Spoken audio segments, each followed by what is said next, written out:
இப்போ நிறைய பேருக்கு சொந்த வீடு கட்டணும், அந்த வீட்டில் போய் கிரகப்பிரவேசம் பண்ணி நம்ம குடி போய் சந்தோஷமா இருக்கணும்னு சொல்லி ஆசைப்படுவோம். ஆனால் ஒரு சில பேருக்கு அந்த ஆசை நிறைவேறிடும், ஒரு சில பேர் டிலே ஆகிட்டே இருக்கும். அப்படிப்பட்டவங்க தினந்தோறும் காலையில பிரம்ம முகூர்த்த நேரத்துல 3 to 5:30 எந்திரிச்சு குளிச்சுட்டு உங்க வீட்டு பூஜை அறையை சுத்தப்படுத்தி மகாலட்சுமி தேவி படத்தை சுத்தப்படுத்தி சந்தன குங்குமம் வச்சு வாசனை மிகுந்த மலர்களை போட்டு 2 நல்லெண்ணெய் தீபம் ஏத்துங்க. 2 வெத்தலை எடுத்து வச்சுக்கோங்க. அதுல வந்து குங்குமம் பக்கத்துல எடுத்து வச்சு ஓம் ஸ்ரீ மகாலட்சுமி தேவியை போற்றின்னு சொல்லி குங்குமத்தாலே அர்ச்சனை பண்ணுங்க. 108 தடவை சொல்லுங்க. ஓம் ஸ்ரீ மகாலட்சுமி தேவியை போற்றின்னு சொல்லி 108 தடவை அந்த குங்குமத்தை எடுத்து வெத்தலை மேல போட்டு மகாலட்சுமி தேவியை மனதார நினைத்து பிரார்த்தனை பண்ணுங்க. விரைவில் சொந்த வீடு கிடைக்கும்னு சொல்லி வேண்டுங்க.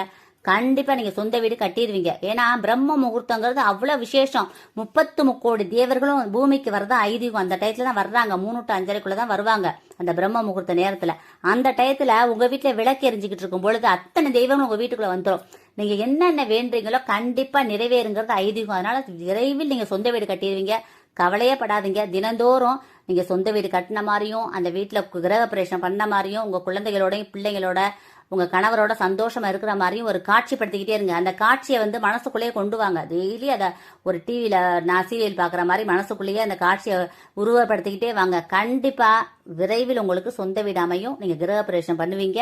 கண்டிப்பா உங்க கணவரோடையும் குழந்தைகளோடையும் சந்தோஷமா இருப்பீங்க. இந்த பதிவை எல்லாருக்கும் ஷேர் பண்ணுங்க, கமெண்ட் பண்ணுங்க. எல்லாருமே நல்லா இருக்கணும் ஃப்ரெண்ட்ஸ். Thank you friends. வாழ்க வளமுடன். தேங்க்யூ.